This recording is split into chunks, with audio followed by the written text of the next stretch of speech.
Hey everybody. Hey everybody. How's it going?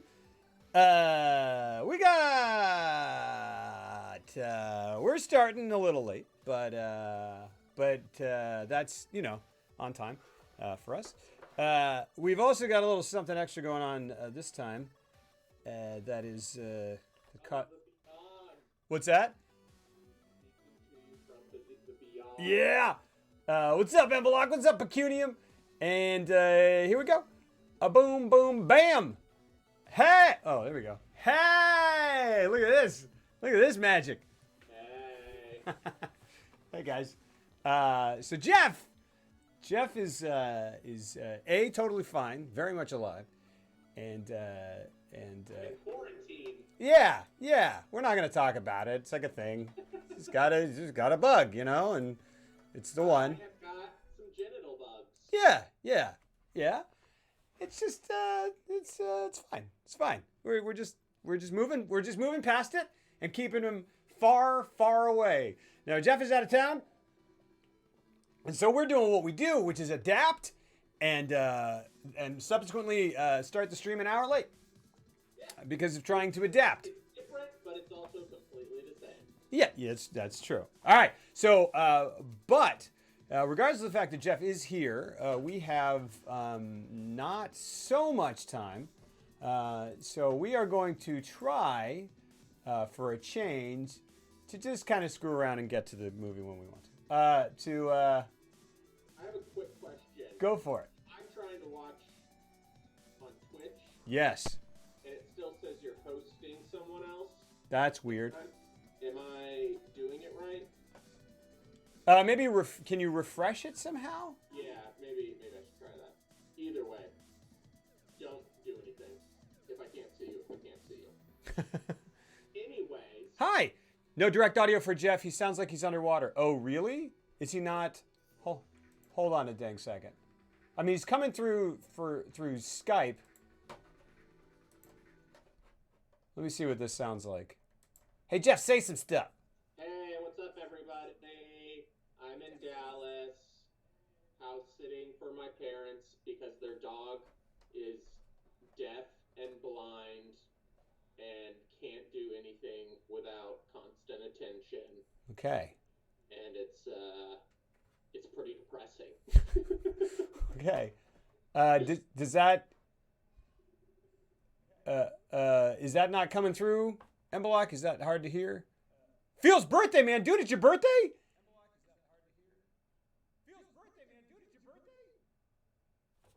Happy birthday, man! Yo, happy birthday! It's your birthday, Emblock's birthday. We're gonna get some Jeff audio for Emblock's birthday. For your birthday, we're gonna try to fix this. It's not your birthday. That passed. Oh. Cool. Oh, wait. It's not your birthday? You just like the hat. Oh, I know what's going on. Why the heck? Hold on a dang second. Hold on a second. Hold on here. Hold on. I'm going to fix it here, I think.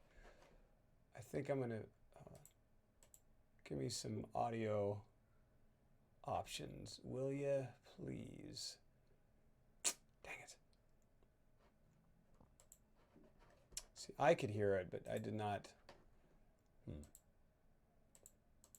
Wait. Oh, here we go. Boop. Boop. Audio and video. Bop, bop, bop. How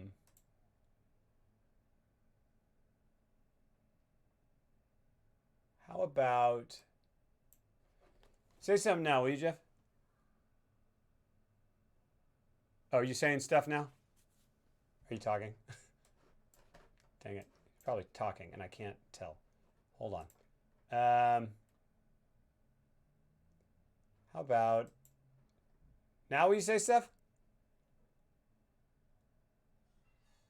Are you saying stuff now? You're saying stuff now. Dang it.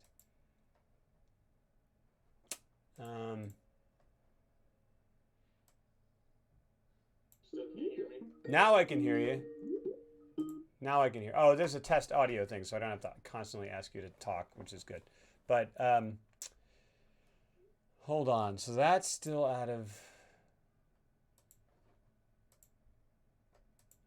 That's not working.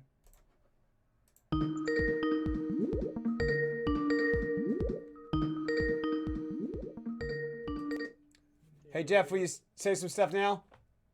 Yeah, can you guys hear me? Is that way better? Is this working at all? Apparently it's good now. It's way better?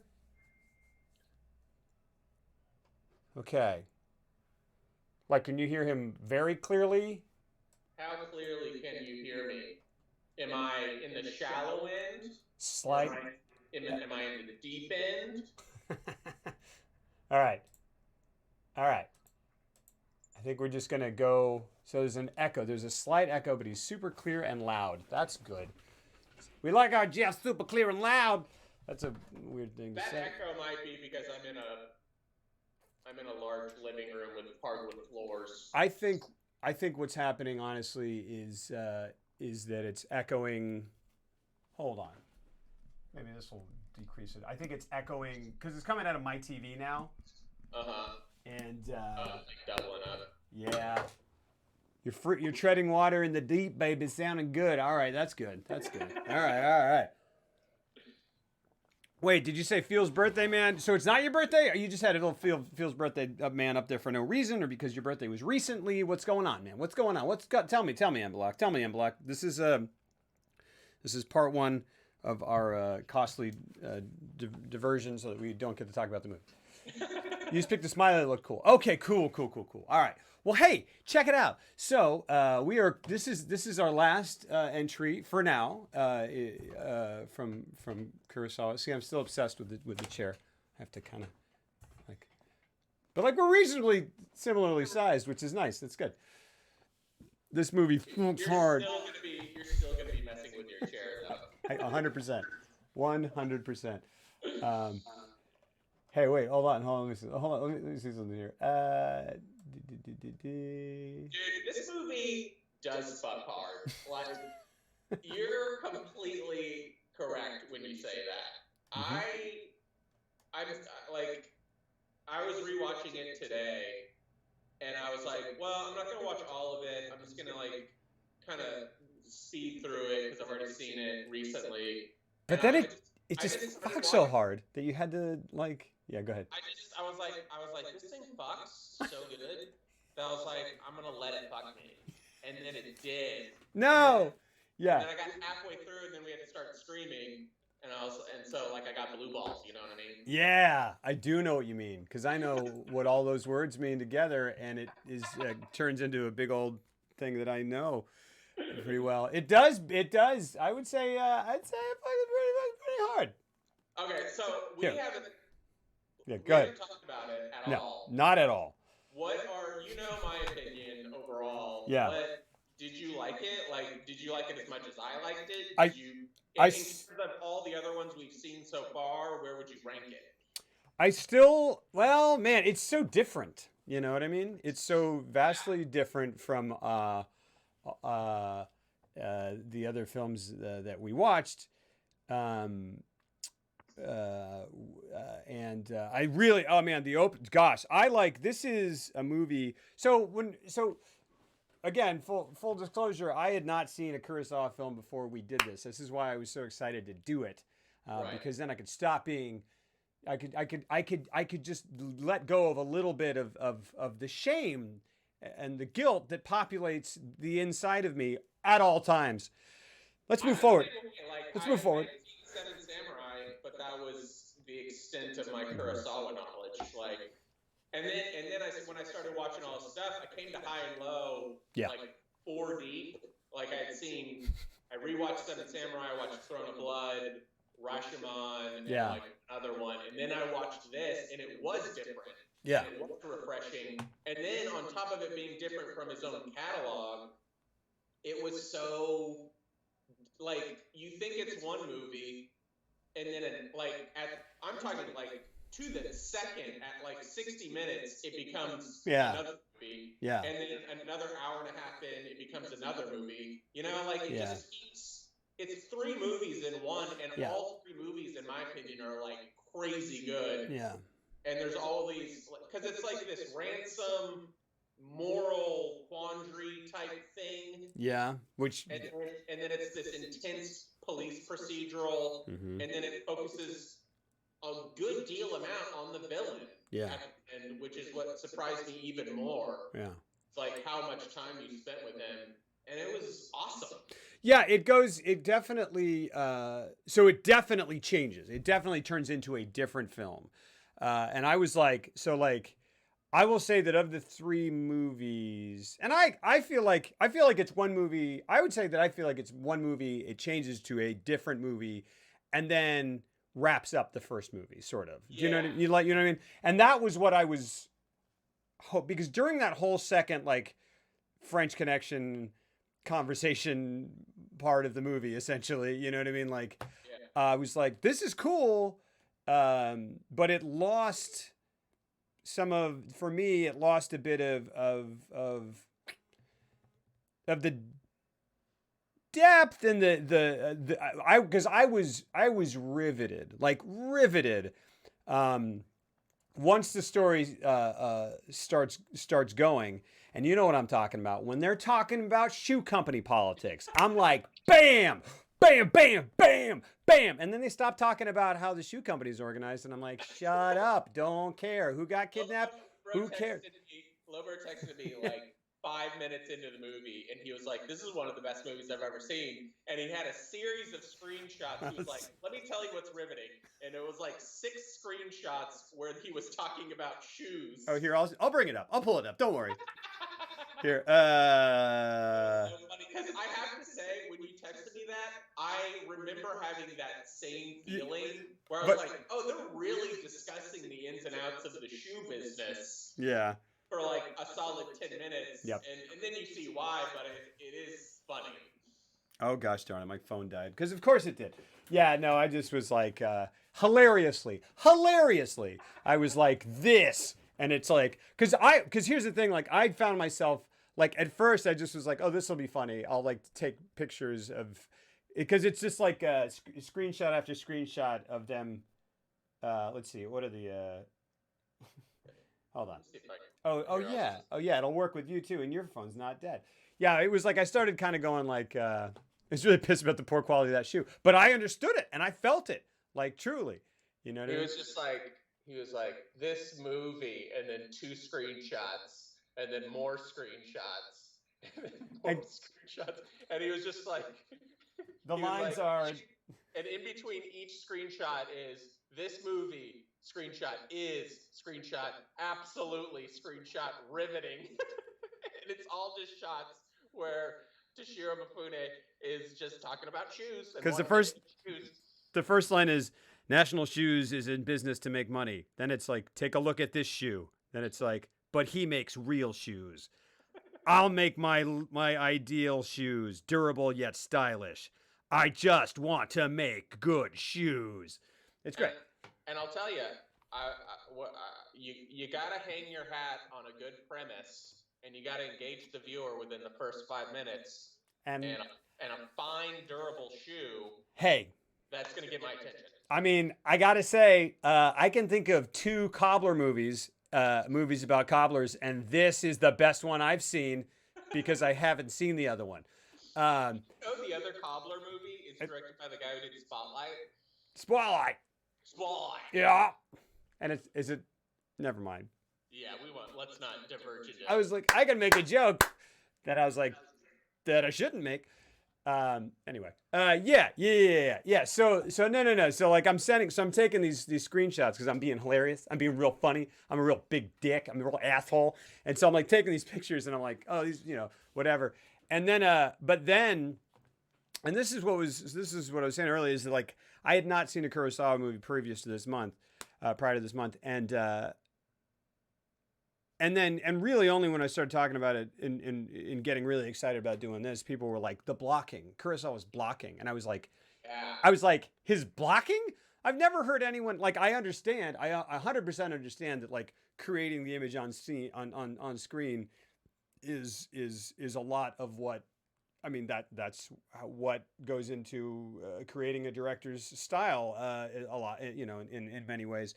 And I was like, I get it. I've just never heard anyone talk about specifically the blocking, the placement of human beings and actors in the scene. I was like, I've never heard anyone say that about any director. And I was like, okay, I guess this movie, I was like, oh, his blocking is amazing. It's incredible. It is emotionally fraught. I mean, it's devastating in so many ways. It's so early and through so much of that early of those early goings.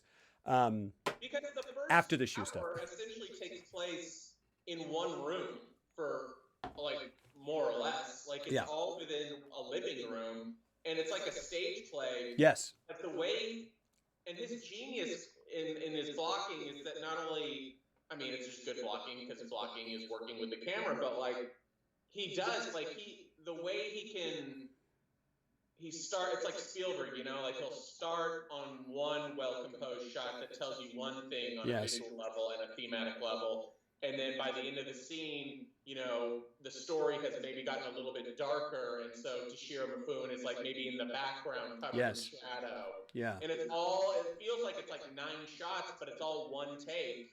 And he just really used like that cinema scope. Yes. Like, to its maximum effect. Like there were shots where, you know, Toshiro Mifune was like over here, and then like his assistant was over here when they're debating about if he should give up the money and stuff. And yeah, I mean it's really cool. And it's definitely the motherfucker. I can't. My phone. Why not? Okay, hold on a second. Hold on a dang second. I was like, because what I was gonna say is that I started taking screenshots of this, you know, just phone shots of the screen, for my little jokey jokes, and then I just did not stop taking shots of the screen because the blocking was so stunning and so incredibly not even functional and artful and masterful in the sense of spacing and drawing the eye to the right place in the right way, but also emotionally in what it's telling about the characters in the scene. Like there's my gosh, there's like so the scene where, I mean, I guess I don't know how much we need to preface this, but like it's about a shoe company, guy who runs the factory. He's in charge of the factory, and it's about this. And he has real integrity about the kinds of lady shoes he makes, which is true. I'm kind of being snide about that, but like that is totally, that works. You know what I mean? It works for the character. It works for the story. It's very specific. It was so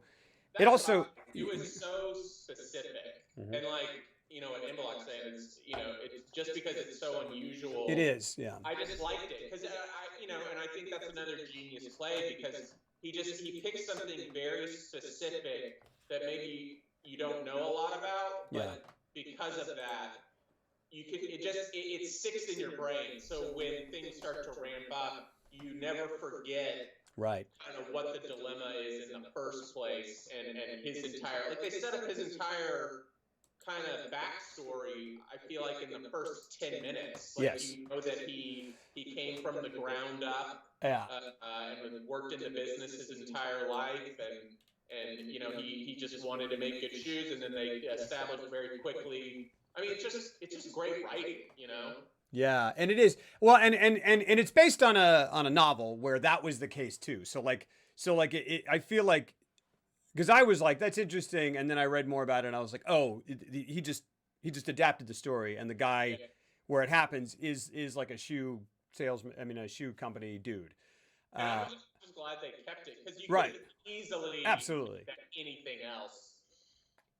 But what I like about it, honestly, in terms of apart from it just kind of like immediately grounding it and making it like, oh, okay, like this is just a real, you know, that's just a real thing that would happen. I mean, there are executives at women's shoes companies that are very powerful and very rich, even though what they make seems like very, you know, just not menial, just kind of everyday run of the mill. But I think I also feel like when you enter the dilemma, because the dilemma becomes that a child has been kidnapped, and they're asking for the ransom, and we initially think, gosh, that reveal is so great.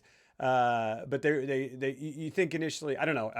I guess I'll go ahead and like, we initially think that. It's what the whole premise is. Yeah. And what's interesting is how quickly it goes from, you think it's going to be like about his business and like him overthrowing the business, and then like that's going to come back to haunt him or something to that effect. Like the Macbeth of Lady Shoes.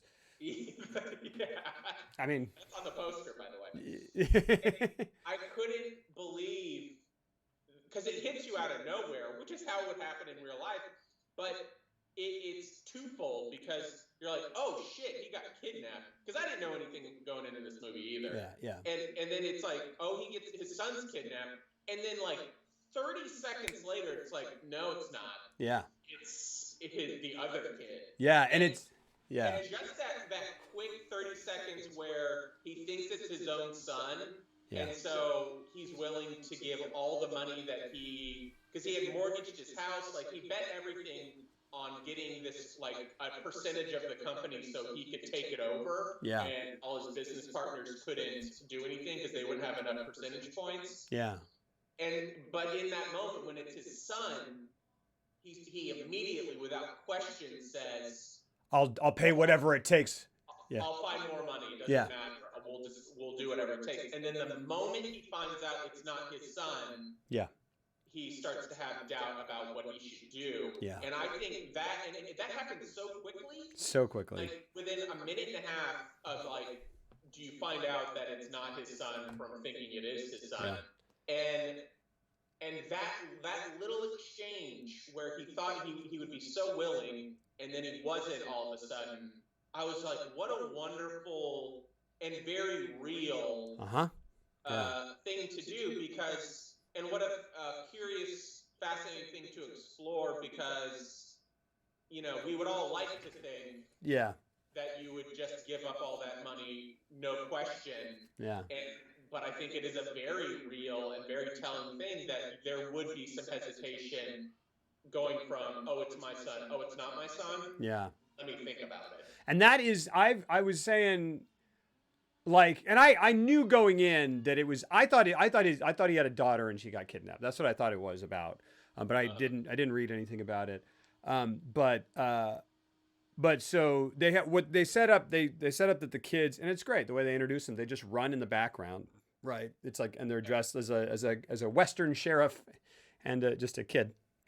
Yeah, the kid is just dressed like a kid. And they run past a character who's walking outside, and they run back in. They run into the house, and you go, oh, okay, these are the children of Go. What's that? Gondo.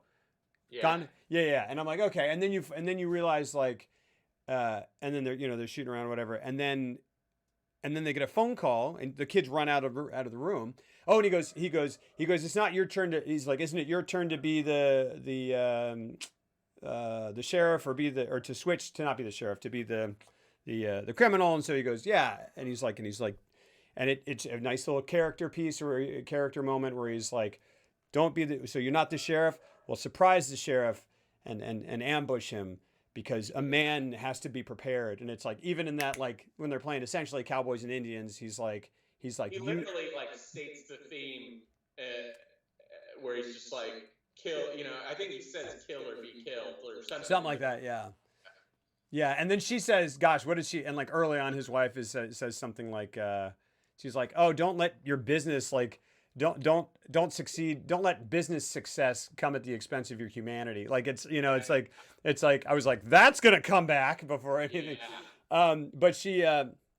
But so he has them switch. He implies that they're going to switch clothes. He goes, you need to be it's your turn to be let the other kid wear the sheriff badge and the hat and carry the rifle, and you switch clothes with them. And that becomes important later in the reveal, obviously, where, and just the balls on Kurosawa to let this play out in a wide is unbelievable. It's breathtaking to me. It's breathtaking because the phone call happens, and he's in the foreground taking the phone call, and he picks it up and he goes, "We have your son," and he's like, "You have my son? What? Is this a joke?" And he's like, "Yeah, this." And then he's hunched here, his wife is here listening to whatever, and they're going through it and going through it and going through it, and he takes his demands, $50 million, blah blah blah blah, da da da da da, and here.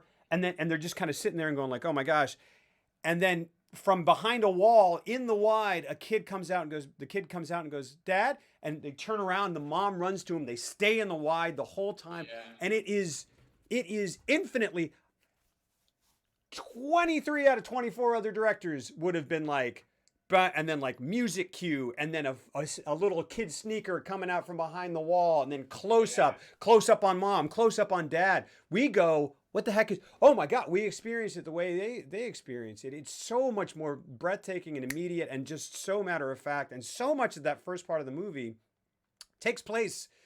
It feels like one shot just because it keeps cutting between wide angles. And that moment is such a good one to reference, because like it's because he stays in the wide, you just feel like you're experiencing that with them. So yeah, it's weird because he holds a lot back. Yes. Like on a technical level, but it gives you so much more because it all happens so quickly. Yeah. Like your eye has to follow the frame around. Yeah. And but that also feels, so not only like on a cinematic level, it feels more immediate, but it just feels more earnest and real and truthful, because he does, like, he just picks up. In my head, it's not like that though. Like in my head, it's a series of shots, but you're right, it's all one thing. It's one thing, and it's on their backs. Like in what universe? When a parent who believes their child has been kidnapped, when the kid shows up, even though it's only been a matter of 2-3 minutes, in what universe do you not cut to a close up of that parent? It's amazing. And so like everyone would be like film school, after film school would be like, you need to, what are you doing? Kurosawa does it, and you go, I experience it with them. It's I'm gonna go real. It's what Paul Schrader calls transcendental filmmaking, where it's like, you hold back, but you cause the audience, you make the audience engage by going, what is happening? Like you become an active viewer by not telling me what to look at and when to look at it and how long to look at it. By giving me the whole frame and having things just happen, I tell the story as if I'm a character in that scene, because I'm looking around the room the way I would, and I'm choosing what to look at. And it is you, by holding back from the audience that way, you pull the audience, but you don't even pull the audience. You sit there and allow the audience to insert themselves in the story, because they make their own judgments and decisions about how to tell that story. Essentially, it's amazing.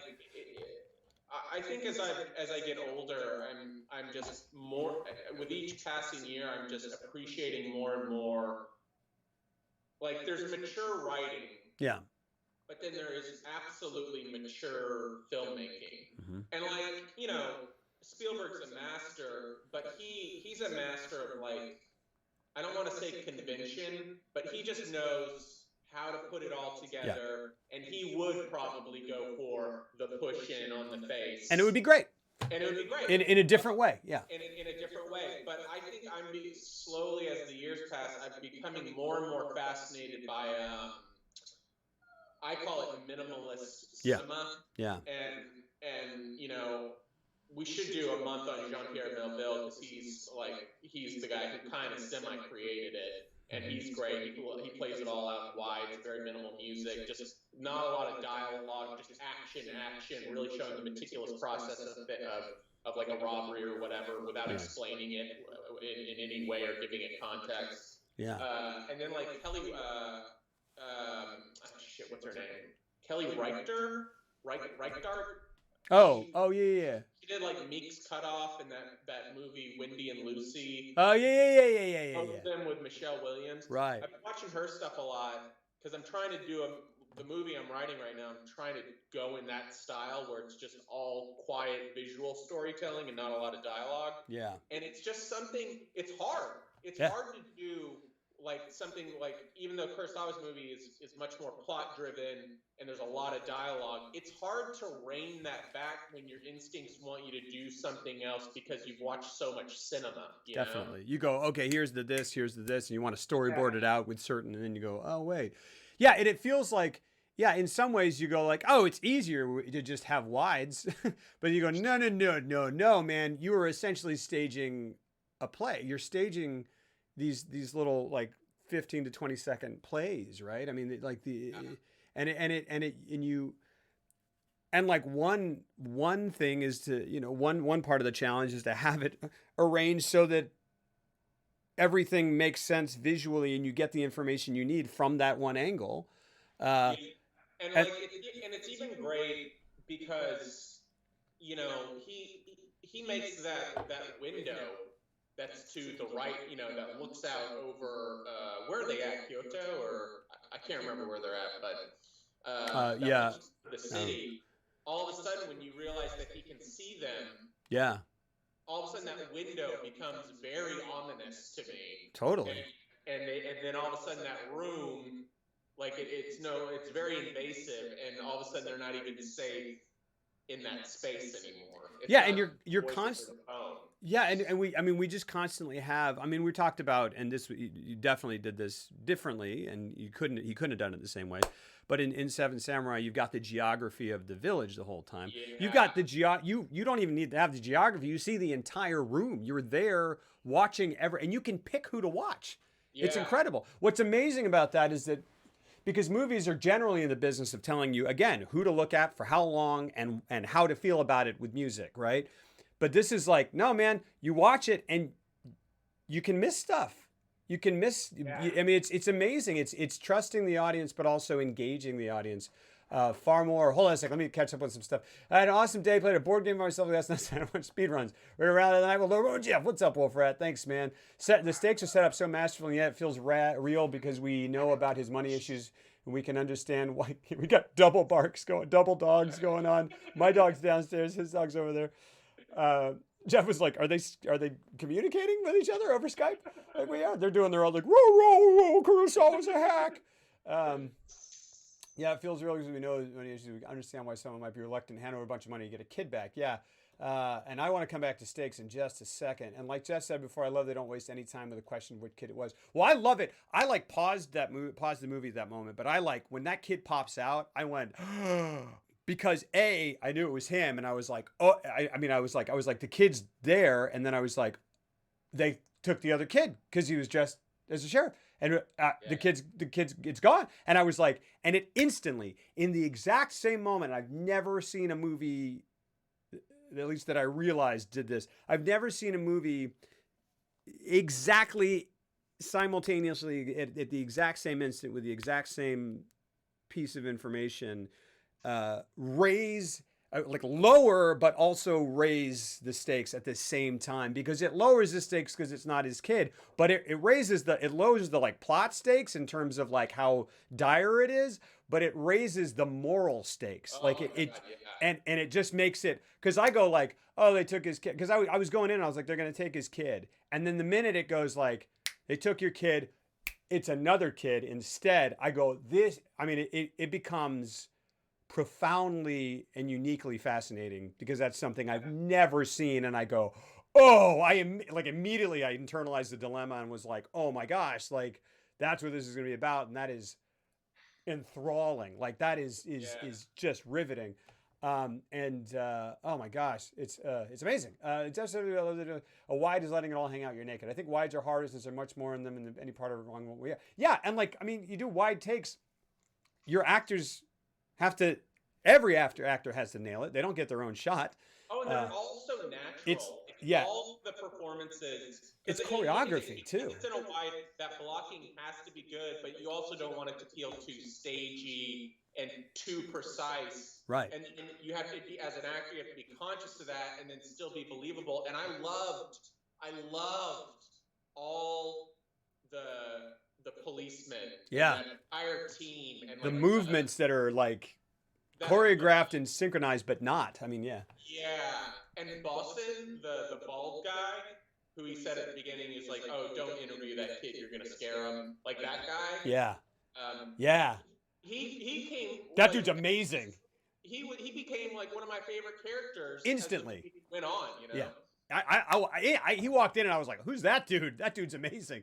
Like he's just awesome. He walks in and he's slick as shit. He's so smooth and cool that for a second I went, "Is he the kidnapper? Is that what the kind of movie this is?" Yeah, Like right. I was like, "Dang!" But yeah, and it's great. And there's a moment, but we're not even like because we're not even talking about because all that stuff is amazing. All that stuff is amazing. That reveal is incredible. There is, But yeah, you know what's amazing to me is how it does feel like a couple of different movies, and I mean that in a good way. right. But what's crazy to me is he fights it like he's like, I'm not. You don't understand. I'm going to lose everything. Yes. If I give this money away, and it's a fascinating dilemma because you do understand and you completely sympathize with him. Yeah. On that level. Yeah, because you spent those 5 minutes where he said he wants to make shoes good. Yeah. And you're like, yes, I remember that guy wants to make the shoes good. He argued with these guys for like 2.5 minutes about these shoes. It's important. Where are you going to get good shoes? Where are you going to get shoes? The old man's not going to do it. He wants to make army boots. What are you going to do? You going to wear army boots? I would have been like, I would have held up a high heel, and then I would have held up a photo of that kid. And then I would have been like, I don't know. And then I would have been like, this shoe though, this red pump. Which one makes your calves look sexy? Which one? Which one? Let's be honest. Oh, yeah. But what I thought was fascinating is that he fought it and he fought it and he fought it. And then when he finally is like, he's like, no, let's do it. Mm-hmm. And this is where his performance becomes masterful. Incredible, I love it. You knew when he finally says, "I'll do it." You knew by the way he says it that he was going to do it all along. And then when he gets on the train, because the kidnapper calls and says, "I want you to meet me on a train, and I want you to." Deliver the money, and I'll give you instructions when you get on the train. And it's this very tense sequence when he gets on the train with 2 suitcases. Yeah. It's this great like Hitchcock cat and mouse thing is fantastic. Yeah. So good. When he gets the instructions, and they're like, okay, you're going to drop him out the train window, and the police are hiding on the train as well. When they tell him, I can't remember. He's like, just don't make sure that you do this correctly. And he says, I'm giving up my life for this kid. Yeah. Of course I'm going to do it right. Yeah. And the way he says it in that moment when he drops the bags out, and he does it with such conviction. Yeah. I got teary-eyed both times. Yeah. Because I'm like, oh, he really wants to save this kid. And in that moment, when he's not having to think about the aftermath of like what this is going to do to him, and he's already made the decision to save the kid, but in this moment he doesn't know if it's going to go correctly. His performance there is just so heartbreakingly real to me. It's great. And it's my favorite. Like of all his showy performances that we've seen this month, and in other movies that he's in, this is by far my most favorite, and it's 100%. Where he's basically is most reserved. Absolutely, but also most vulnerable. I mean, like when he is, I mean, my gosh, I mean, just the. I'm gonna take this. I gotta take this blind deaf dog outside real quick. Sure. Oh boy, there's an empty chair next to me. All right, there we go. It's right there. This is almost convincing. It almost looks like we're in the same room. Yeah, well, I have a lot of stuff to say, but I just wanted to say it to Jeff so he could respond. Somebody goes running for the kid, like, oh my gosh, that moment. And really, honestly, that's another one. That's another incredibly, incredibly ballsy move to let that play out, not even just in a wide, but like this big in the frame. And they get out of the car all three of them, and there are two police officers, like, and they all get out, and then the kid starts running. Mifune takes off, and I think the other police officers, I feel like they turn away. Maybe not to like give them a private moment, but I can't quite remember if it feels that way or not. But it's so, yeah, dude, this movie's amazing. This movie's great. It like I was talking about, because he shouts the kid's name. It's beautiful. I absolutely cried at that point and teared up when they're. But I was saying that's another one where I'm like, how do you get the balls to do it like that? And also, it's exactly the right way to do it. Where they get out of the car and they're huge in the frame. The kid is like, ah, and then like Mifune takes off, runs off, and then the other. I feel like the other cops kind of just like turn away, kind of, and talk to each other while they're this big in the frame, hugging and sobbing, and it's so potent emotionally because it's so respectful of that emotion. It allows those characters to have that emotion away from us. Like, we don't get to be part of that moment because it's theirs. It's amazing. It's incredible. It's also, like, it's not only a beautiful frame and an emotional moment, and then it also is a perfect segue from, that's over. And that's really interesting. What's in the foreground now is going to be the focus for the next 45 minutes. That's pretty great. That's awesome. But I just love, and also the combination of, and again, I feel like they turn away, but I think they're maybe talking to each other, not out of respect for the emotional moment, but maybe it is. And, but also the kid is just sobbing. Like, he's like, and I just like it, my gosh. And it's incredible. It really just is. That's an amazing moment. And again, like 9 out of 10 directors, 10 out of 10 other directors. That is several different. That's him running, the kid running toward, boom, then like side of them running toward each other. I mean, it's all these things that like it's music swelling. I mean, it's just that moment has been done in like a movie like Tony Scott's Man on Fire. Yeah. Where Dakota Fanning's running to Denzel Washington at the end of the movie after he gets her back, and like there's like 1,000 cuts. There's Enya music playing on top of it, and it works. It works. But it's a completely, that's the epitome of the Hollywood way of doing that. And it's great. And I agree. Like, I'm not even knocking that. It's just so amazing to watch a movie that goes, this is how we're doing it, and have it like so subdued and subtle, and it almost feels like reverent and respectful of the emotional moment. And to have it affect me so much, and it, like, to see something like that at this point in my life, it's almost like I'm like, oh, cool, it's great, it's amazing to do it that way. But of course, you're doing it as a reaction to all those Hollywood movies that do it the other way. No, he did it in 1963, and just was like, hey, check this out, that's how to do it. And everyone else is like, yeah, cool, we're still gonna just like pipe in the music because it works too. And it's not, again, I'm not knocking the other stuff. I'm just like, this is incredible. That's incredible.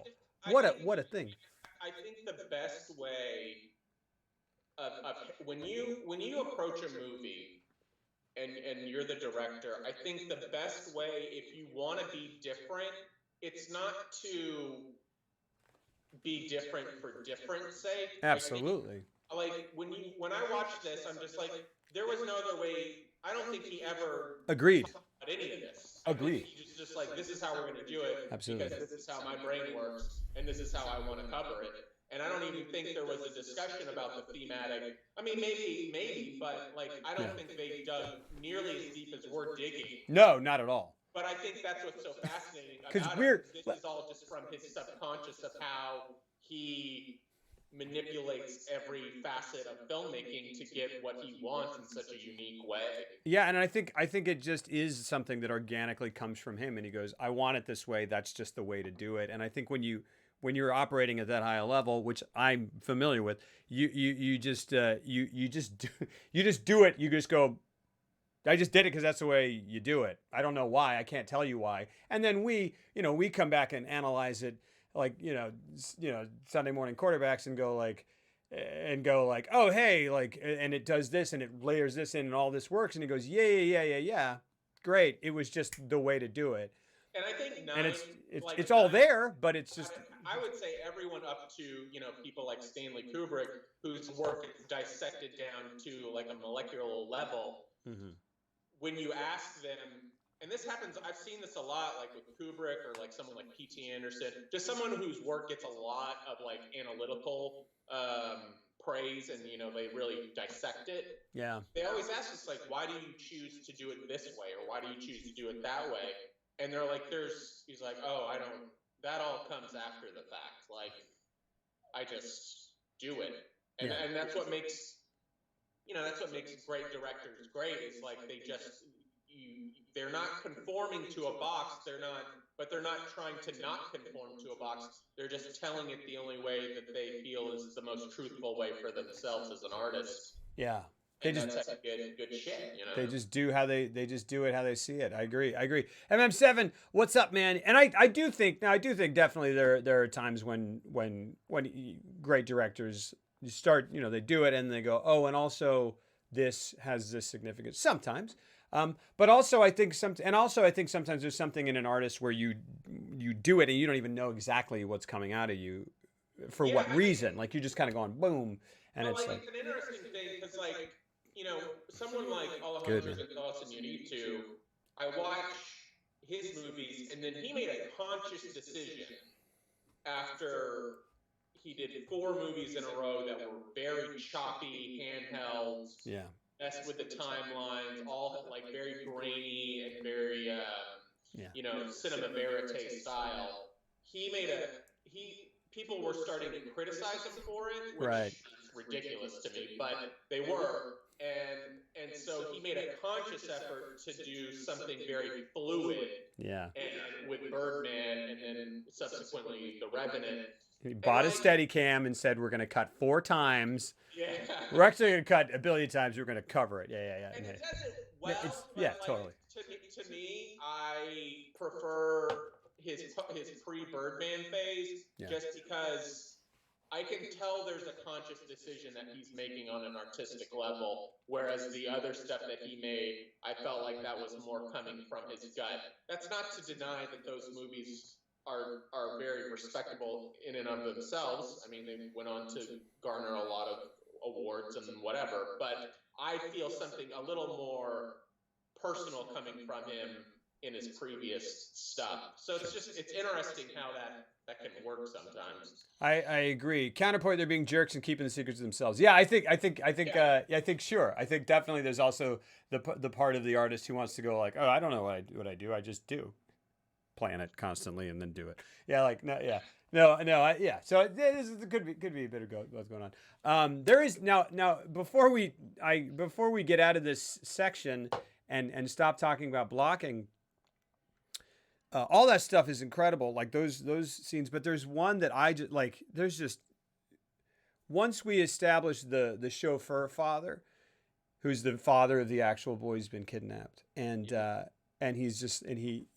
once he kind of makes the plea for Toshiro Mifune or for Gondo to pony up the 50 million or the 30 million. Because he goes, I couldn't ask you before, but I heard my son's voice and I please let me borrow it. I'll pay you. He goes, I will do anything. I will work for you the rest of my life and do anything. I will make my son work for you. And you're just like, oh my gosh. And, he's like, please. And he's like, stop groveling. But, he becomes a presence in the back of the frame that is, it's amazing. It's incredible. And he's just sitting, he's standing there like this and just kind of like, full of shame for like having to not being able to do it himself, not having the resources the money to do it himself, having to ask his boss, right? His master for this tremendous financial contribution. And like with my very limited understanding of Japanese culture, but in a society where honor is a big thing, you know. But at the same time, just being so desperate, and the only thing he can do is just be there in proximity, and just he can't walk away. He has to be there in the only way that he can. He's not even allowed really to speak up, or he just doesn't feel like he can. But just to be there, because if he walks away, he loses his son, and Toshiro Mifune goes off on these things where he's like, I'm not paying any ransom. This is no, I won't. I've worked for this. I can't. It's not. I'm not going to give up my money. No. And he's in the background there, over his shoulder, in the background. It's incredible. And there are parts where he walks. Like this is where I just was pausing every 2 minutes and taking a snapshot of the frame, because I was like, that is so powerful. There's a moment where. He walks off frame. Like I think he says, I think Mifune, I can't remember. I think Toshiro says something like, I'm not paying, or something, or just sort of implies that he's not. And he walks, and then like they kind of awkwardly walk past each other. Toshiro Mifune walks this way. The other guy walks off frame this way. The camera just goes like this. It just pans like that, like someone hit the tripod like that. It goes like half an inch. He goes off frame. Mifune kind of ends up here, but everyone's eyes are on the father who just walked off. Like everyone just kind of like all the police officers sitting here are looking here at him, who we can no longer see, who the movie is going like, we're not looking at him anymore. He's not. He's because he's being cast aside, essentially in this whole thing, by Toshiro Mifune going like, I'm not paying, and he walks off. Their eyes are locked on him, and Toshiro Mifune is kind of proudly but very kind of aware of what he's just kind of standing there defiantly looking the other. I mean, it's just it's incredible, the stagings and the dynamics and the emotion and the interplay that comes out of where these actors are placed in relation to each other. And I just love how it's unbelievable. They do it in such a way where when Mifune is just kind of yelling, he's like, I'm not going to pay it. I'm not going to pay it. Yeah. He usually kind of has his back to everyone. Yeah. And it really is. It feels like, especially on the second time through, I'm just like, oh, he's just arguing with himself, and trying to convince himself that not paying the ransom is the right thing to do, the responsible thing to do. Absolutely, yeah. He tries to justify his family. He's like, I got to take care of you. I got to take care of John. He's like, you've lived a spoiled life, yeah. Yeah, and then the entire time there's all those people in the background. What is the, his chauffeur's back there, his wife is back there, the police are back there, his assistant guy. Yeah, his assistant, and it's like they're all just waiting for him, especially his wife, where she's just like, I know you're gonna, you're gonna do the right thing, because you're a good person, and it's like he's just he has, and they're all just waiting behind him as these ghostly figures, waiting for him to reach that conclusion on his own. Yeah, and it's so fascinating because it's like, it's amazing. That happens so often. I feel like, and I know in my own life, where you're just like, you have to come to that conclusion in your head that, like, for me, it's like with Kelsey, it's just like, I was waiting for you to come to that conclusion like yesterday. Yeah. You would. What? But you always have to operate it through your own system to come to that, Yeah. It's just, I thought that was very truthful. It's great. And and obviously in the background is like the knowledge that every minute that he waits, the child might be killed. And there's his father right there. And it's this crazy, it's this crazy like comment on class and the way we kind of view It's like, yeah, oh, that's tough, but he's like, you're down here, you're a different person, you're not me. It's not affecting my family, but you live in my home, you serve me. I mean, it's crazy. And Embelak, excellent, yeah. He says, What was even cooler is how, Imbolc referenced it earlier. When they're going to give him, they're giving the bags, they're putting the money in the bags. yeah, And then they're like, there's this pill that'll, release a stench if he tries to ditch these in the water. And there's this pill that'll right. indicate smoke if he tries to burn them. And then Mifune's character breaks out his old toolkit from when he was an apprentice at the shoe company, and it's like, and he says it's like I'm starting over already, which is with a great line. It's great. And it just, but what was fascinating, especially as the movie progresses and you get to know who the kidnapper is, you see this whole other theme of like judgment and projection and how we view people in society and how we make assumptions about people based off very superficial things. Yeah. Like in this instance, it's the kidnapper looking at the house and seeing that house on top of the hill and just assuming that Mifune was like his wife and had just inherited all that stuff. And yes, he did, marry her and they used her dowry to kind of get going. But he worked for 30 years in that company to get to where he was. Yeah. And he absolutely came from the same place that the kidnapper came from. And it's so fascinating because you have this kidnapper casting this judgment of, you are so entitled, and yet he's the one who kidnaps a child to get $30 million or 30 million yen because he feels he's owed that. Yeah. Because he feels like he's important enough and that he's due that. And so it's just this whole fascinating look at perception versus reality and hypocrisy within oneself, and it just plays out. And then the societal stuff that starts at the beginning of the movie, and then they really ram it home once they start following the kidnapper towards the end of the movie, and they go into like the opium areas, and the drug den, the heroin parts of the city, and it does it not in a preachy way. I think that's why I liked it so much, because once it started really talking about that social class and financial class structure, and the big difference, which even to this day is highly relevant in all over the world, in America. There's like there's a pay gap there that's hard to get past. Yeah, and there's that desperation that drives people to do desperate things. I mean, it's quiet desperation. Life's a quiet desperation. He was able to talk about that and address that head on without. I just hate overt political agendas in any type of artwork. I'm all for it, but do it in a way that it's integrated into your story in a very natural, organic way. Like Michael Bay's Armageddon. Yes. Give me some slow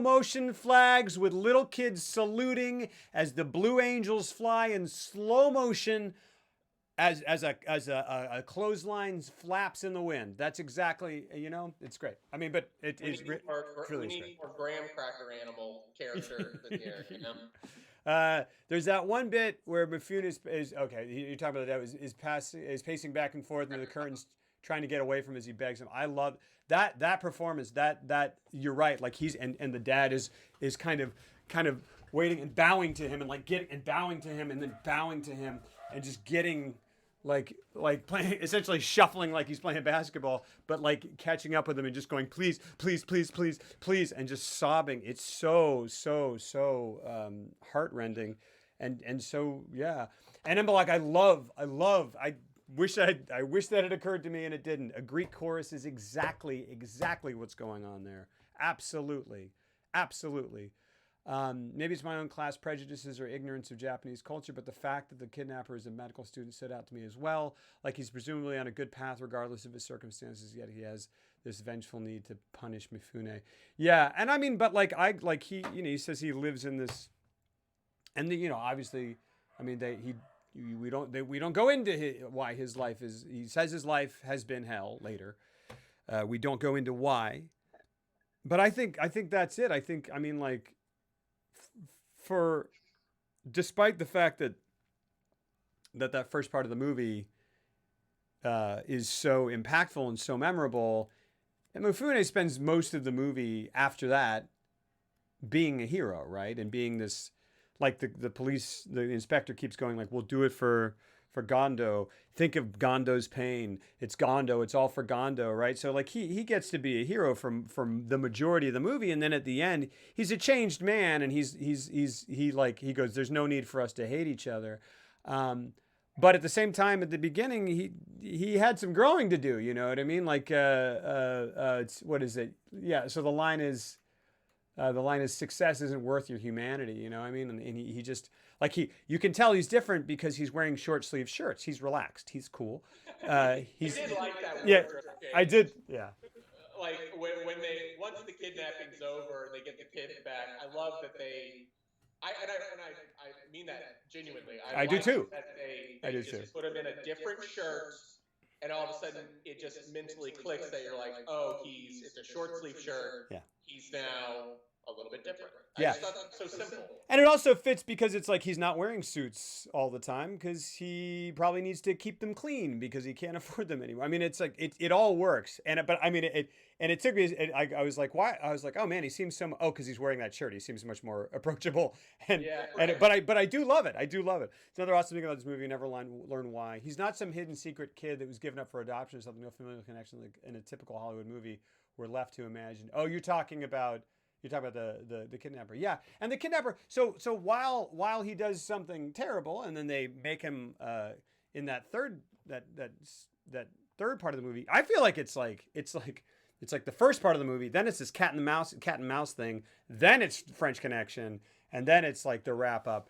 But yeah, and during that whole cat and mouse thing, he becomes this really, really hip dude.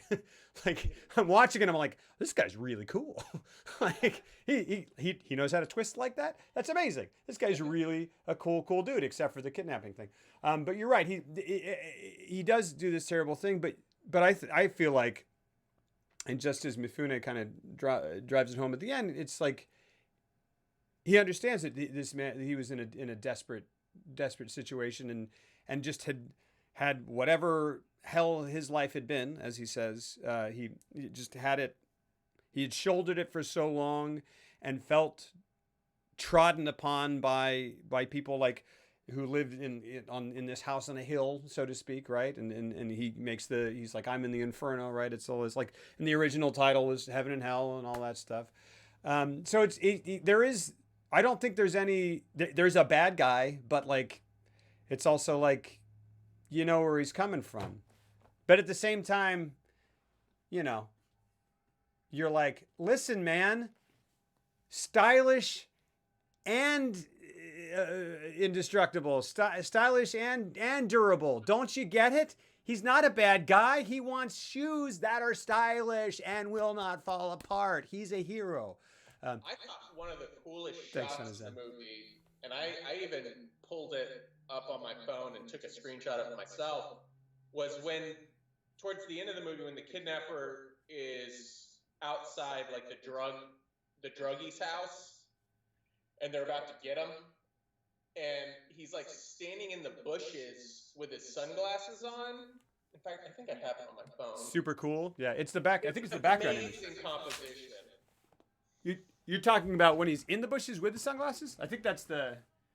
I guess no one can see it, but it's the background image for us. Oh, is it? Yeah, but we're only getting half of it. Oh, sorry, I can't see what we're doing. No one can. I'd have to click you off. The sunglasses make him look like Elijah Wood in Sin City. Yeah, it does. Yeah. It's not about how the shoes carry all the weight. Oh, that's interesting. Especially sort of the difference between women's hats and women's shoes is part of the high and low. I mean, and it's also like he's high, it's low. It's great because it's like searching high and low, but also he's high and he's low. It was a change from the Heaven and Hell title, but I like it. I like it a lot. Is that what the novel's called? Is Heaven and Hell? No, well, the original Japanese title. I think the movie. I'm not sure if the movie is called Heaven and Hell in Japanese, or if that was a working title in Japanese. I don't know. I much prefer High and Low. Yeah, I do too. I think that's right. I do too. Yeah, it's. But then it goes into this like crazy, intense, like very, very like getting into the minutia police procedural. Yeah. And they do that with equal conviction and, in my opinion, equal success. Like it switches gears so fast that if he hadn't done it as well as he did, it would have been kind of that thing where you're like, oh crap, I was so invested. But then part of the genius of it is that you know that this police investigation is to benefit and hopefully financially secure Toshiro Mifune's character again, so he gets back what he lost because of his good deed. So you're like emotionally invested in this police thing, and you really wanted to get the guy. So I just found that section fascinating. I really liked that. It's very well done, and I love. I mean, Kurosawa is great at exposition dumps that I realize are exposition dumps, but I want them that way. You know what I mean? Like, I think that's because of the language barrier. Like, do you think if it was in English, you would? I'm not sure. I'm always questioning. Yeah. I do that a lot with foreign films, where I'm like, is this performance great, or am I reading too much into this because I don't know all the inflection that's going on? Because sometimes I'm like, oh, that's pretty big. That's a pretty big way to play that character. Yeah. But I never judge it. I never think of it in a bad way because of that thing. I don't know. Well, and it's also hard because it's not only is it, from a very different culture, it's also from 1963.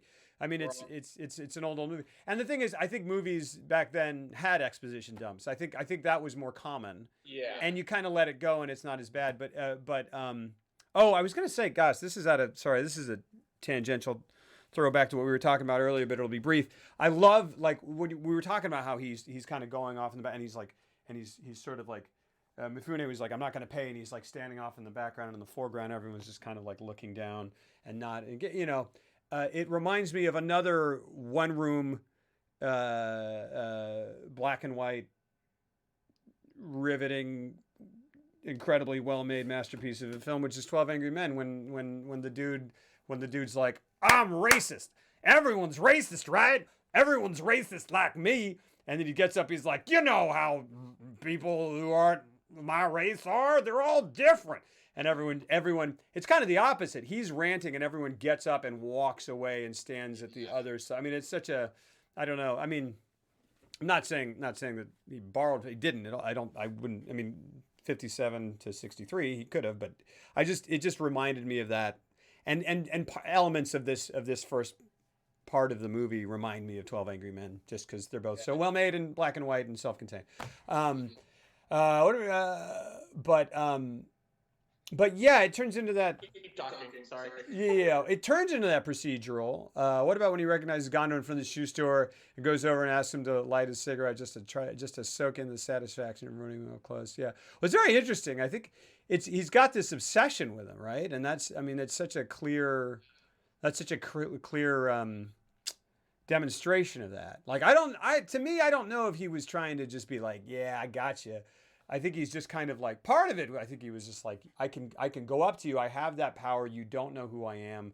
I mean, parts of it, like, in small, maybe not necessarily hugely significant ways, reminded me of Seven. Like, this elusive killer who's kind of toying with him, and then he can just do these things, like where he walks up and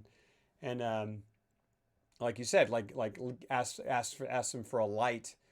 There's a part in Seven where, spoiler, he comes up and like engages with the police officers during the investigation because he knows he can, because they don't know who he is.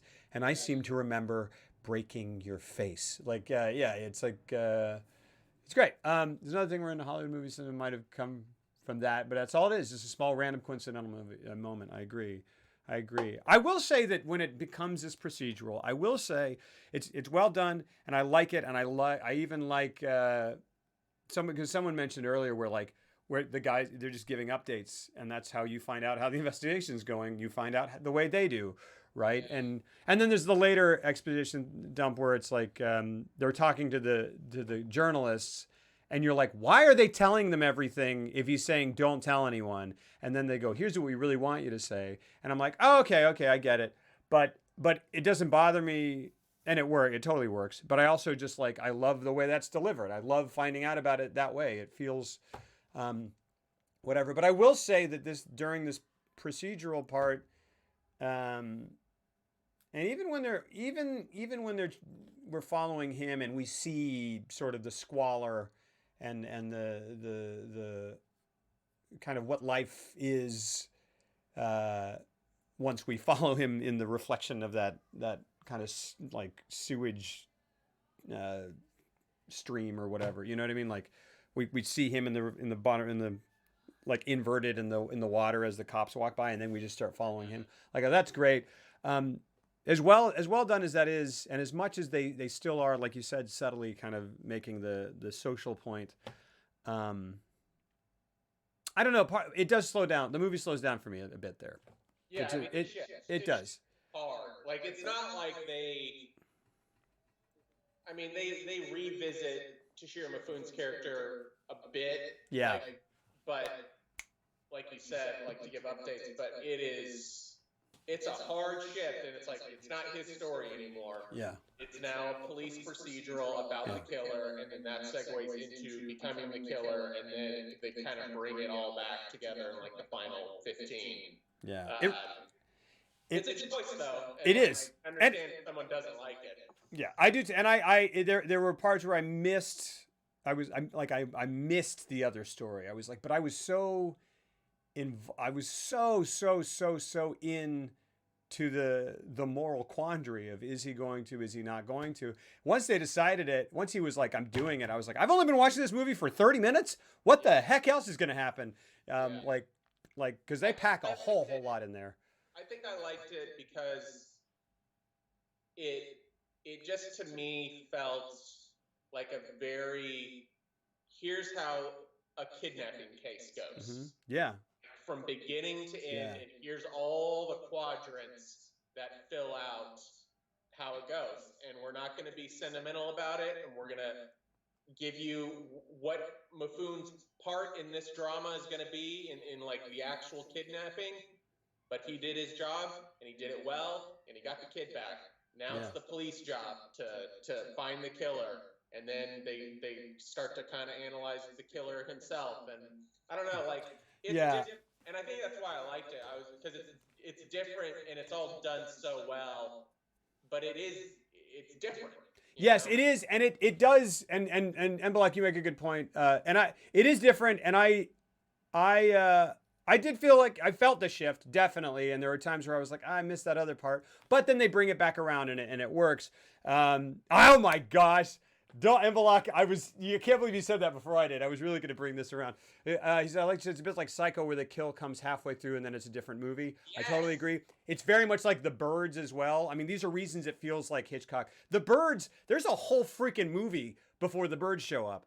And the birds just show up and you go, what? Like, if you didn't know the birds were coming in that movie and you didn't know it was called The Birds, you would be like, what the fuck happened in this movie? There was an entire and the same thing with Psycho. There's like a whole whatever, like, she's got a story and then it goes boom, boom, boom.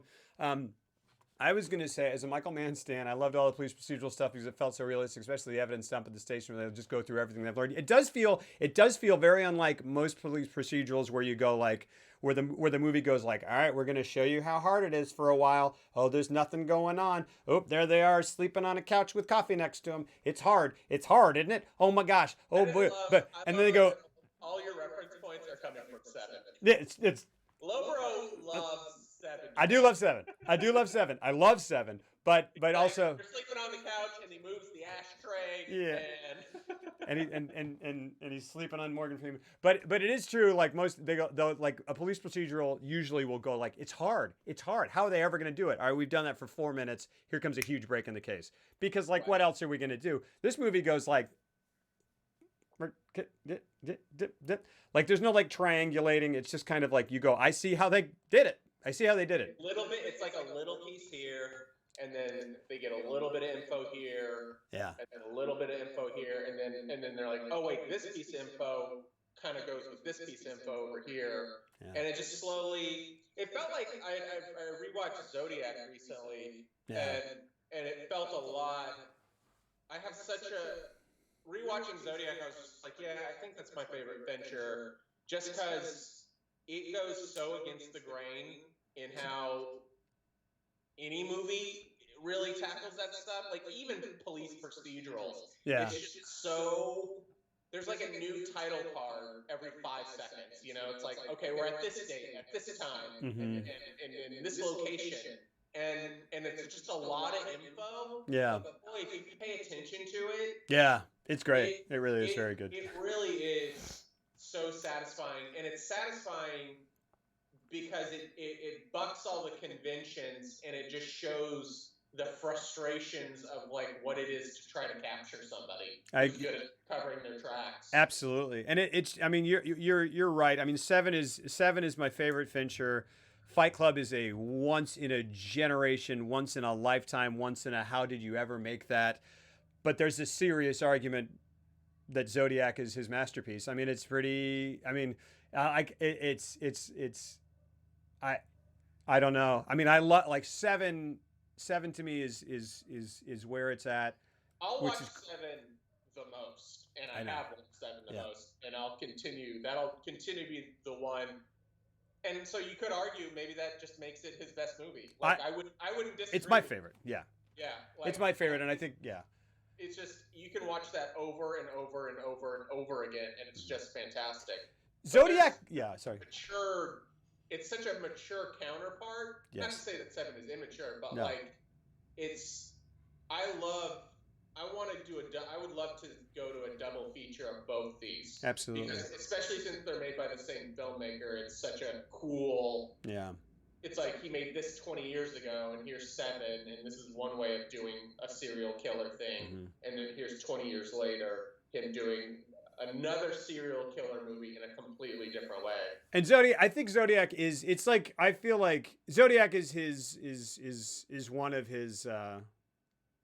To me, it's one of his outlier movies in a weird way. It's like this. It's one of those. Even though it's very much 100% in his wheelhouse of in terms of what people would expect him to do. It's just different. It's like he was like It's not a sexy movie. It's not. He was like, I'm gonna write like a novel, or I'm gonna write like a. Yeah. It is, and like there's no. I would say that it's all pent up frustration the entire movie. Mm-hmm. Like for the moviegoer too. It's like an opera.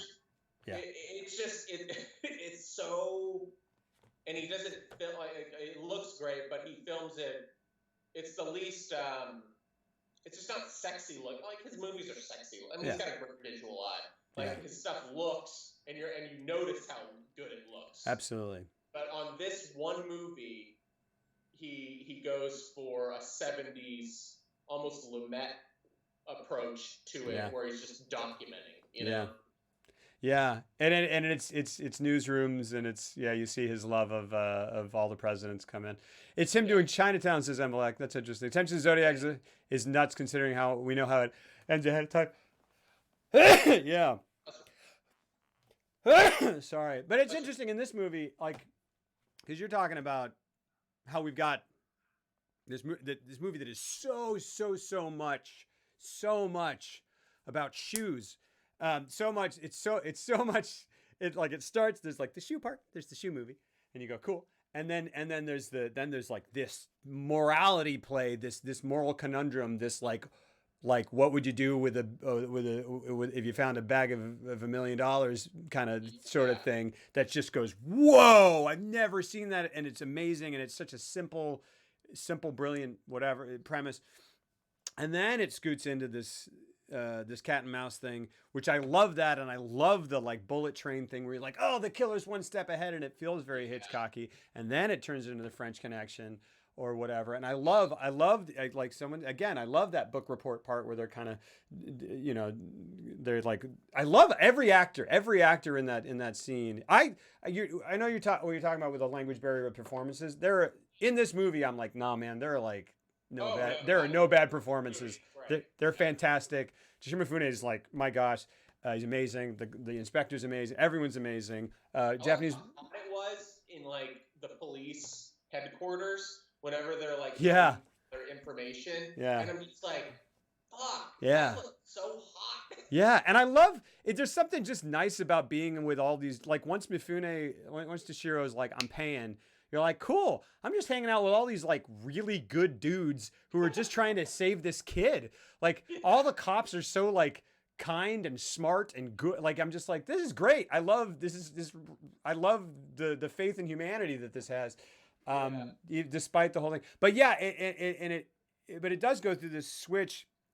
And then it becomes the killer's movie for so long. It becomes it's him, and then it's the cop movie, and it's the killer movie, and it just reminds me of where it's like of another movie where we had two characters, and they started with one and then went to another and then went to another, and that's Michael Mann's The Insider, which I'd really like to talk about some more because I was watching the VOD and I was like, no, I'm right. And I am right. I've always been right. I really want to derail it and talk about it right now.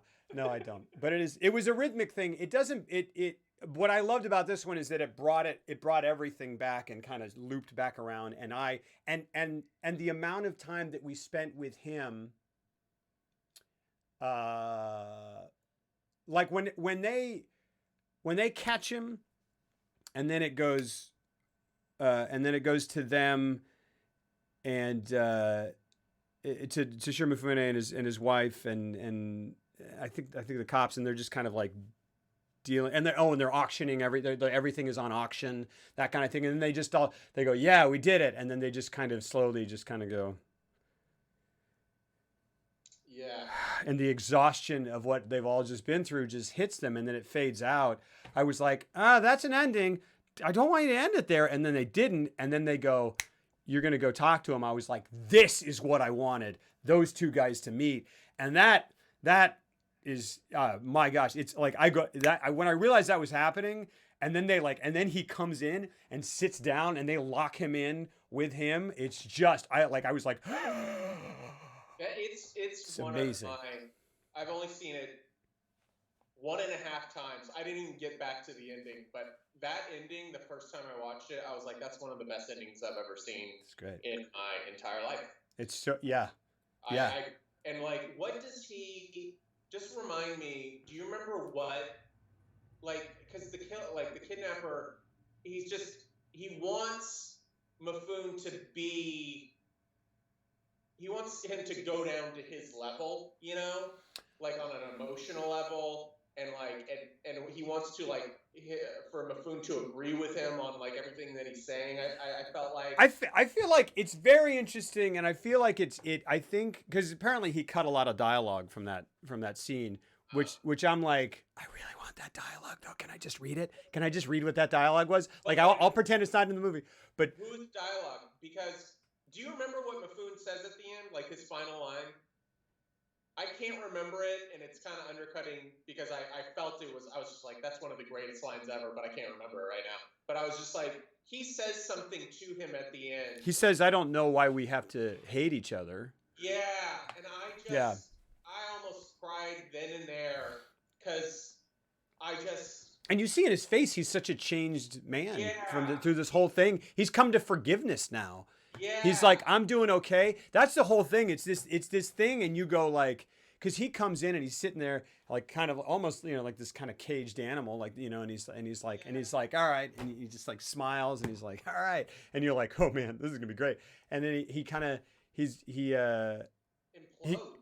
goes like, so how are you? He's like you seem well, and Mifune is just not saying anything. We're on him the whole time, and he's like. He asks him, he goes like, what are you doing now? And I go like, is he going to answer? And he does. He just goes like, I started, I'm making shoes again. I have a small company, but I'm in charge of it. And because he got like what, like most of the money back, like, but yeah, but I think the deal was still dead. Like I think the deal was definitely dead, and the creditors came and took his stuff, and he had to kind of start over, but start over with like $30 million. Yeah, but like he lost. Yeah, he lost a ton. He lost everything. But he also lost his dream gig, like the gig that he had been working towards for 30 years. Yeah, absolutely. Started when he was 16. Totally. He just to make affordable, durable shoes somewhere else. And like what a heartbreaking thing to have to do. Because if the thing is, if you start with a company and want to make affordable, durable shoes, and then you have to stop and work with another company to make affordable, durable shoe, like what a great. No, he started over and he picked himself back up and he's doing fine. He's doing fine. They're pointed about putting him there in like a 3-piece suit. He's doing fine. He's doing okay. Yeah, absolutely. He's not where he was, but he's doing okay, and he's coming. That's why I liked it, because it was almost like, well, you had no, like on the kidnapper, it's like you had no effect at all, and yet like that 3-piece suit. That's great that you mentioned that, because I felt like even for Mifune's character, that was like maybe intentional to let him know you didn't break me. And then he goes into this one-on-one talk with him where he wants to know that he had an effect. But I think character. He definitely did have an effect, but not in the way that he wanted. Yeah, he made him a better person. Yeah. You know what I mean? Like he just couldn't. It's like the thought of that made him go insane in that conversation, because all he wanted was to just break this dude. But I think he did, but I think there's also this like this strange, wonderful, crazy mix of like it seems like hatred, but it's like obsession and fixation and admiration, because he has what he wants. And it's this whole thing where he's talking about that, and he goes and then he goes he goes he's like, we don't have to hate each other, blah blah blah blah blah. And then his hands start shaking, and he's like, no.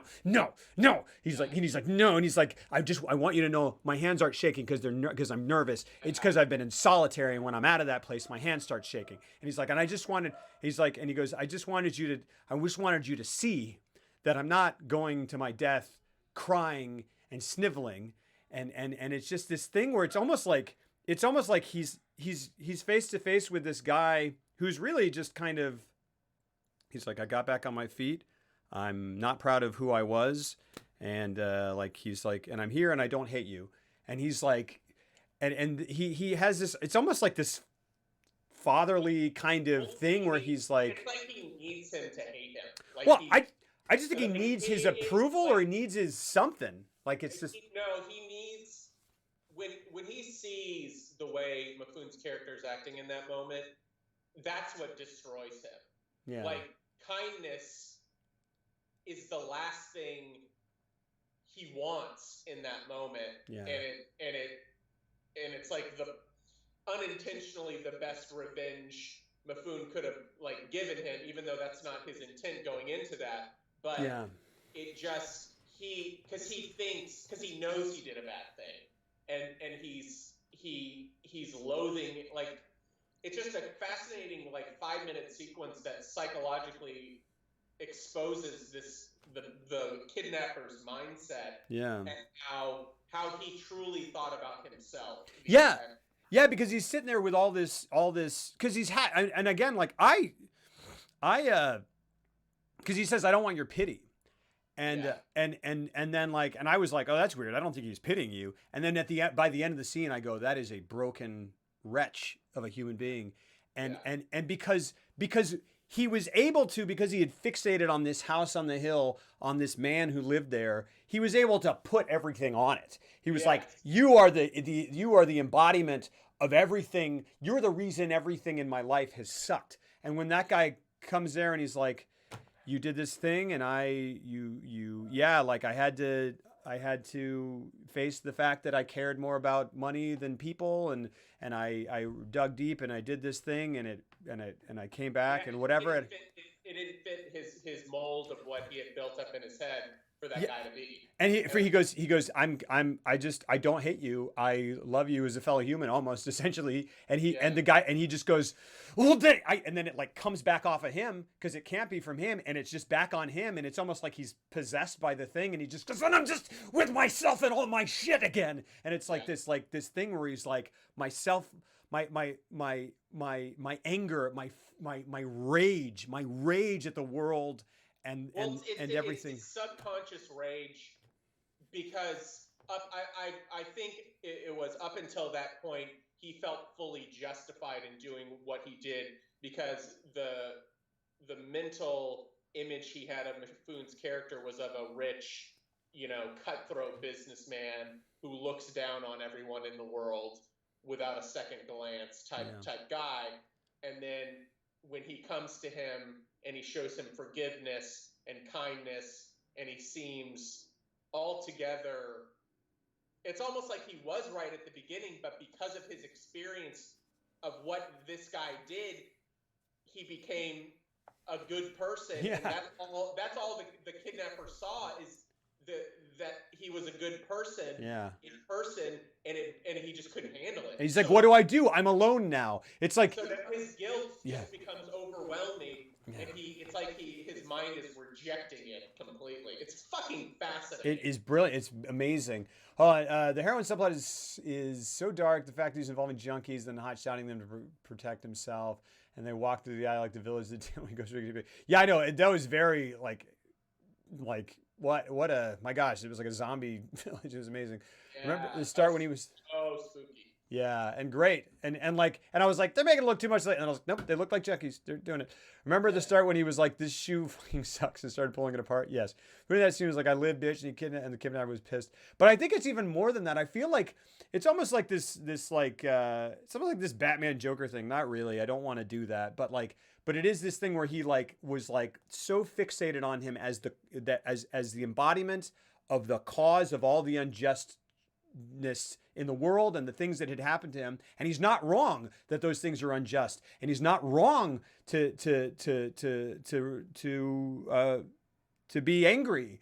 But once he goes, I'm at a place of peace and love, he just goes, then I'm alone with my rage. I'm alone with with all of this, and you're not in this with me anymore. And what do I do? And it was all for nothing. And he goes, as he gets carted away. The way he says, you look well, I was primed for the dad type of reveal, because it felt like a very familiar thing to say. Yeah, I really do feel like he has this sort of like this weird, twisted father-son sort of relationship with him, because Mifune has all the success that he wanted, and all this thing that he, like, but it is like this thing where he's like, he wanted him to hate him, or he wanted to have some effect on him, and he just wanted to matter. He wanted something to make sense. And in that moment, he's left with like, why? None of this made sense. Why was I born to live in this shit and do and weave that shit in me into this terrible thing that I did, and that didn't even affect, and what is it? Why anything? He just justified his actions because he was so bitter and so resentful of his lot in life. And then Mifune, when he shows up, he just doesn't fit what the figment in his imagination was. And it's just, it's so great. It's great. It's so great. It's fantastic. I think I think it is. It's just, this is my favorite Kurosawa movie. It's it's crazy too, because it's like, I feel like it's like of the four, it's the Zodiac. Where I go like, oh, like Seven Samurai might be my favorite still, but I don't know. It's like, but you don't even, that's like apples and like real fancy ass college apples. You know what I mean? Like it's like, I go like, oh, High and Low is something else, man. That is. It is, and it just, Now, see, I'm curious to know if he did. This is the only modern movie I saw of his. Yeah, in terms of like setting it in a modern setting. So I'd be curious to see what else he's done in like a modern day setting. I don't know. Yeah. To see what other movies those are like. Rashomon's not modern, but it is. No, it's not modern. But it is kind of. It's not samurais though. It's normal people, isn't it?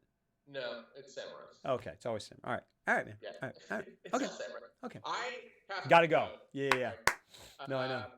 But I wish we could talk more about it. But like, if you haven't seen it, please, go seek it out. Yeah. Like, seek all the ones that we've reviewed this month. They're great. But by far, this one, it's just so different, and yet all the parts are great. And in my opinion, they all work and build up to a devastating ending. Yeah. Because I mean, it ends with like the shutters closing, I think. Yeah.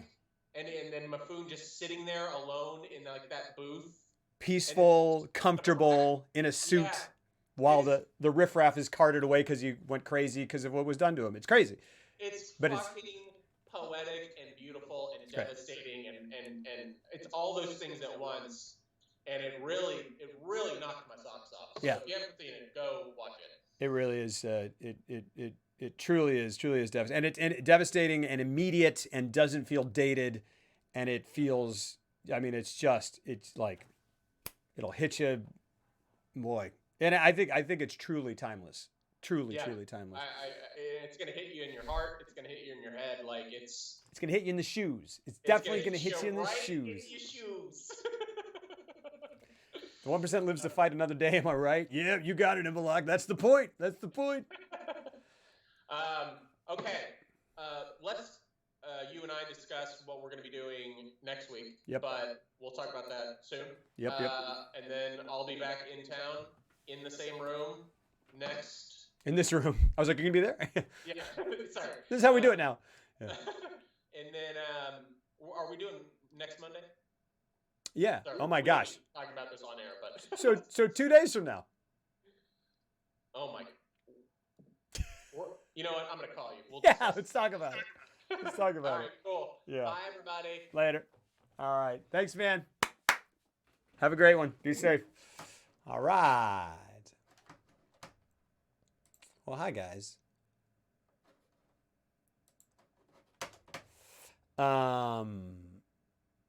What?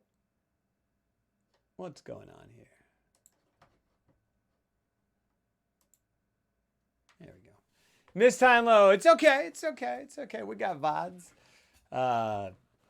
Heinlow, Seven Samurai, Yojimbo, Throne of Blood. To me, it's like Seven Samurai.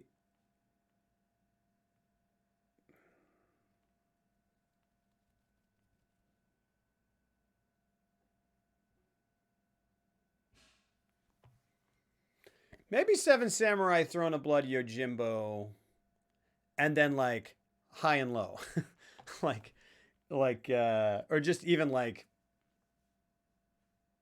High and Low. Like it's like totally different thing. Yojimbo above High and Low? No. Sorry, I don't know if you were looking. So like it's like Samurai, Throne of Blood, Yojimbo, and then High and Low is over here because it's something completely different. Like totally, like I go, these are the best apples, and then here's an orange. Apples and oranges. I feel like I'm gonna coin that. Yeah. Yojimbo. There's nothing wrong with Yojimbo. If it was the only Kurosawa movie I'd seen, I would have a very different idea of him. I would be like, oh, cool, like cool thing, cool, just just pretty actiony, just like whatever. But Seven Samurai is just so great, and so deep and so emotionally resonant. Like it is like a.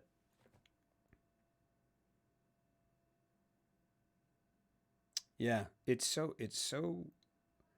like a weighty, Star Wars. I mean, it really is. I mean, it's weird, but Star Wars is the comparison that keeps cropping up for me. You don't watch the Drunken Angel clip. Oh, check out the jazz singer. That is cool. Mifune's dance faces fuck hard. Everything fucks hard. Yeah, man. Yeah. Also, were you also going? That's the guy from Seven Samurai. Every 10, 15 minutes in high-low in the second half. No. I mean, I definitely noticed Takeshi, not Takeshi. Dang it. Heck's his name. What's Japanese Morgan Freeman's name?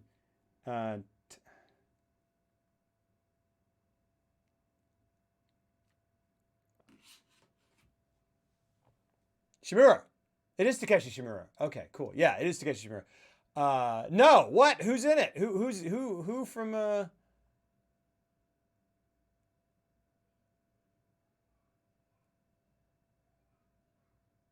Who are some of the other Seven Samurai in besides those two? I mean, that doesn't surprise me in the least. I just don't, when they're not dressed as samurai and don't look like that, like they look. I feel like I would have. It's mostly Yojimbo. Oh, okay. Did it have what's his face? Who's the like foil in Yojimbo? The other, the Bed Bath and Beyond gunslinger. Yeah. Wait, why Bed Bath and Beyond? Oh, is that what I called him? Is that what you called him? Yeah, because he like takes it out as yeah. Who's he? Because that's what I was about to say. I was like, is that guy in it? He's probably one of the cops, right?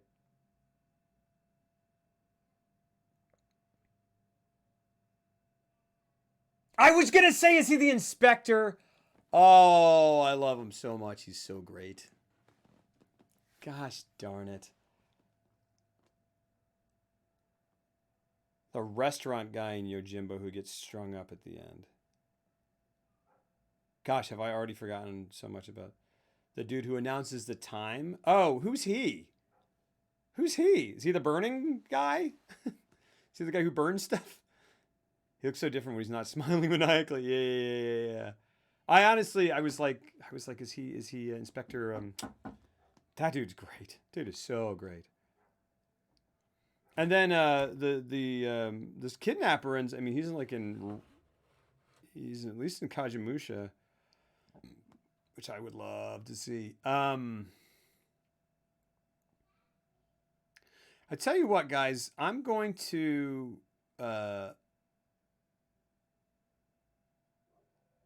Kevin Seven Samurai respects the badass. Is he one of the cops? Yeah. I feel like yes. He's like one of the main guys. He's the guy who's palling around with Japanese Michael Chiklis. Michael Rooker.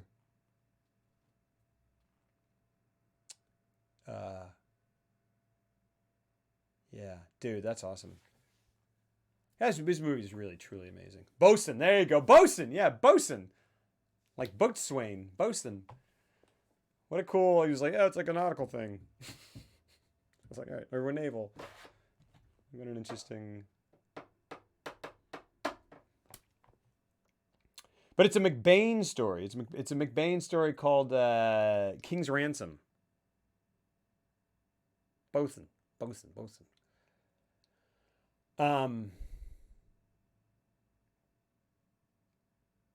tell you what, guys, it's 9:44. I think I'm actually going to cut for a little bit and then come back. If that's okay. My wife and daughter are downstairs making some ice cream, which is nice, and I would like to see my daughter because she's starting to like more actively say I miss you and I love you, which is really nice. I also think I might have to call. I have to make a phone call possibly if I can squeeze that in. But then I'll come back and play some stuff. Mendoza. I might come back and play maybe Sekiro. I don't know. Play some more stuff. I'll play something. I think I'll come back and play some more stuff if that's cool. Today's Friday. Tomorrow's Saturday, which means I'm streaming tomorrow.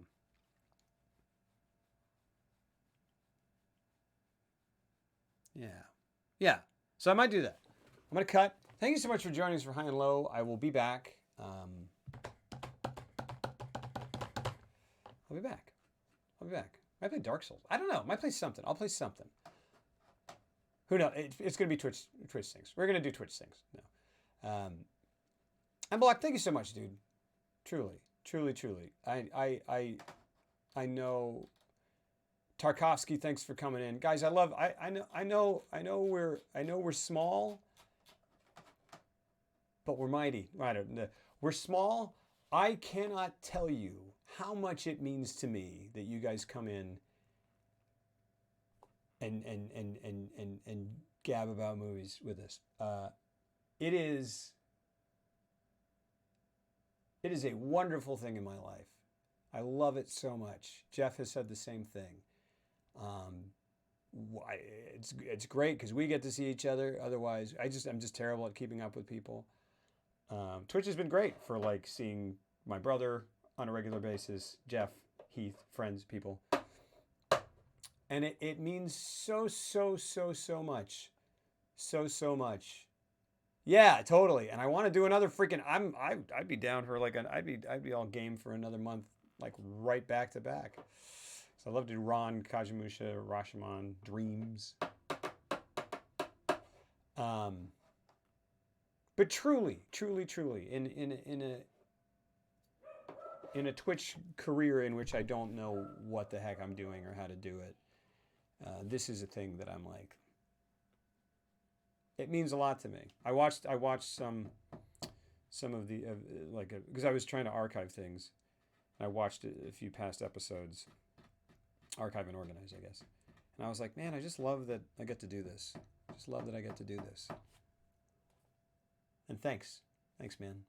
Thanks, guys. And Block, thanks for chatting so much. Thanks for giving us someone to talk to. I love it. And for being so knowledgeable. It's great. I'm happy you're here, man. You're happy to be here. Happy birthday. And Tarkovsky, Wolf Rat, everybody who was joining us. Thanks, guys. So yeah, I'm going to cut stream and I'll be back a little bit later, I think. Thanks. High and Low is amazing. Quite good. All right, later.